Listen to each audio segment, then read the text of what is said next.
வணக்கம் நண்பர்களே, முக்கியமான டாப்பிக்கை இந்த பதிவில் பார்க்க போகிறோம்.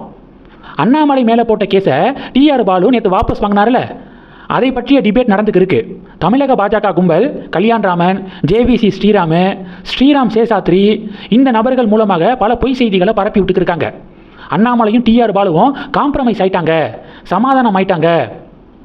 அண்ணாமலை டிஆர் பாலுவுக்கு பணத்தை கொடுத்து கேஸை வாபஸ் வாங்க சொன்னார். அதன் அடிப்படையில் டிஆர் பாலு கேஸை வாபஸ் வாங்கிட்டாரு அப்படின்னு அடிச்சு விட்டுக்கு இருக்காங்க. இதை பற்றி நம்ம டீட்டெயிலாக பார்க்கலாம். எவ்வளவு வன்மம் அண்ணாமலை மேலே நயினார் கும்பலுக்கு. கோர்ட்டு தெளிவாக என்ன நடந்திருக்கு அப்படிங்கிறத சொல்லியிருக்காங்க. இரு தரப்பும் சமாதானம் ஆயிட்டாங்க, காம்ப்ரமைஸ் ஆயிட்டாங்க அப்படிங்கிற எந்த வார்த்தையையும் கோர்ட்டு பயன்படுத்தலை. போட்ட கேஸை டிஆர் பாலு வாபஸ் வாங்கிட்டாரு அப்படின்னா கோர்ட்டு சொல்லியிருக்காங்களே தவிர, இரு தரப்பும் காம்ப்ரமைஸ் ஆனதன் அடிப்படையில் டிஆர் பாலு தரப்பு போட்ட கேஸை வாபஸ் வாங்கிட்டாங்கன்னு நீதிமன்றம் சொல்லலை. இது ஒன்று. ரெண்டாவது என்னென்னா, ஊருக்கே தெரியும் அண்ணாமலை டிஆர் பாலுவை குறுக்கு விசாரணை செஞ்சார். அதை சமாளிக்க முடியாமல் தான் டிஆர் பாலு போட்ட கேஸை வாபஸ் வாங்கிட்டாரு அப்படிங்கிறது ஊர் உலகத்துக்கே தெரியும். அண்ணாமலை குறுக்கு விசாரணை செய்யும்போது டிஆர் பாலு அண்ணாமலைக்கு எதிராக ஒரு வார்த்தையை விட்டுறாரு. அண்ணாமலையும் ஊழல் பண்ணியிருக்காரு, மனைவி பேரில் முறைகேடு பண்ணி லேண்டு வாங்கியிருக்காரு அப்படிங்கிற வார்த்தையை விட்டுறாரு டிஆர் பாலு. உடனே அண்ணாமலை என்ன பண்ணுறாரு, இந்த வார்த்தையை விட்டதுக்காகவே டிஆர் பாலு மேலே புதுசாக அண்ணாமலை டிஃபமேஷன் கேஸ் போட்டிருக்காரு. இப்போது இரு தரப்பும் காம்ப்ரமைஸ் ஆகிட்டாங்க அப்படின்னா டிஆர் பாலு அண்ணாமலை மேலே போட்ட கேஸை வாபஸ் வாங்கணும், அண்ணாமலை டிஆர் பாலு மேலே போட்ட கேஸை வாபஸ் வாங்குறது தானே சமாதானம், காம்ப்ரமைஸு. ஆனால் டிஆர் பாலு மட்டும்தான் அண்ணாமலை மேலே போட்ட கேஸை வாபஸ் வாங்கியிருக்காரு. இப்போ அண்ணாமலை டிஆர் பாலு மேலே போட்ட கேஸை வாபஸ் வாங்கலை. அந்த கேஸு இன்னும் நிலுவையில் தான் இருக்குது. இதிலிருந்தே எந்த காம்ப்ரமைஸும் நடக்கலை அப்படிங்கிறத புரிஞ்சுக்க முடியுதா? இந்த சின்ன லாஜிக் கூட நயினார் கும்பலுக்கு தெரியலை.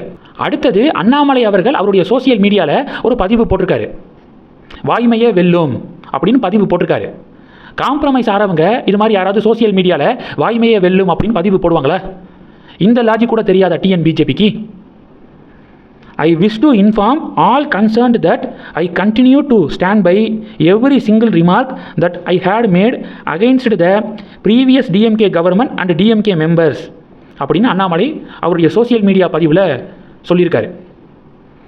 டிஎம்கே ஆட்சியை பற்றியும் டிஎம்கே மெம்பர்ஸை பற்றியும் டிஎம்கே ஃபைல்ஸ் மூலமாக நான் பல குற்றச்சாட்டுகள் முன்வைச்சேன்ல, நான் முன்வைத்த ஒவ்வொரு குற்றச்சாட்டுலையும் இப்பையும் உறுதியாக இருக்கேன். நான் சொன்னதில் நான் இப்பையும் என்னுடைய நிலைப்பாட்டில் உறுதியாக இருக்கேன், நான் சொன்னது சரிதான் அப்படின்னு நேற்று பதிவு போட்டிருக்காரு மலை. டிஆர் பாலுவோட காம்ப்ரமைஸ் ஆயிருந்தா எதுக்கு அந்த பதிவு போட போகிறாரு? அதனால் தமிழக பாஜகவுக்கு அண்ணாமலை மேலே ஈகோ, வன்மம், அதை தான் ஒவ்வொரு சந்தர்ப்பத்திலையும் வெளிப்படுத்திக்கு இருக்காங்க.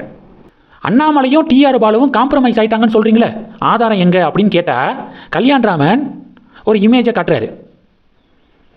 வில்சன் லீகல் டீமே ஒத்துக்கிட்டாங்க பாருங்க, இரு தரப்பும் காம்ப்ரமைஸ் ஆனதன் அடிப்படையில் கேஸை வாபஸ் வாங்கிக்கிட்டோம் அப்படின்னு வில்சன் லீகல் டீம் சொல்லியிருக்காங்க பாருங்க அப்படின்னு ஒரு image. Wilson social media handle X வலைதளத்தில் இருக்கார். வில்சன் பதிவு போட்டாரா? இல்லை. சரி, கல்யாண்ராமன் காட்டக்கூடிய அந்த இமேஜில் வில்சனுடைய கையெழுத்து இருக்கா? இல்லை. சீல் இருக்கா? இல்லை. எதுவுமே இல்லை. சும்மா மொபைல் ஃபோனில் 10 செகண்டில் இது மாதிரியான ஃபேக்கான இமேஜை க்ரியேட் பண்ணலாம். அப்படிப்பட்ட ஒரு ஃபேக்கான இமேஜை க்ரியேட் பண்ணி அடிச்சு விட்டுருக்காரு கல்யாண்ராமன். கல்யாண்ராமனுக்கு அவருடைய பாணியிலேயே பதிலடி கொடுக்குறாங்க அண்ணாமலை சப்போர்ட்டர்ஸு. கீழ்ப்பாக்கம் மெண்டல் ஹாஸ்பிட்டல் அப்படின்னு சொல்லிட்டு அவங்க பேரில் ஒரு அறிக்கை மாதிரி, ஆர்டிஃபிஷியல் இன்டெலிஜென்ஸை பயன்படுத்தி ஒரு அறிக்கை மாதிரி. கல்யாணி அப்படிங்கிற ஒருத்தர் மனநலம் பாதிக்கப்பட்டு ட்ரீட்மெண்ட்டில் இருந்தார். திடீர்னு பார்த்தீங்கன்னா எஸ்கேப் ஆயிட்டார். அவர் எங்கே இருந்தாலும் ஹாஸ்பிட்டல் கொண்டு வாங்க அப்படின்னு சொல்லிட்டு ஆர்டிஃபிஷியல் இன்டெலிஜென்ஸை பயன்படுத்தி ஒரு ஃபேக்கான ஒரு போஸ்டர் மாதிரி ஒன்றை ஷேர் பண்ணி பதிலடி கொடுக்குறாங்க. ஏஐயை பயன்படுத்தி இது மாதிரி எவ்வளவு ஃபேக்கான டாக்குமெண்ட்டை வேணாலும் உருவாக்க முடியும். அதனால இனி ஃபேக்கான இமேஜெல்லாம் பரப்பி வன்மத்தை கக்காதீங்க அப்படின்னு அண்ணாமலை சப்போர்ட்டர்ஸு கல்யாண்ராமனுக்கு அவருடைய பாணியிலேயே செக் வச்சுருக்காங்க. இந்த செய்திகளை பற்றி உங்களுடைய பார்வைகளை மறக்காமல் கமெண்ட் பண்ணுங்கள். தொடர்ந்து கனெக்டில் இருங்க. அடுத்தடுத்து நிறையா பதிவுகளை பார்க்க போகிறோம். நன்றி. ஜெய் ஹிந்த்.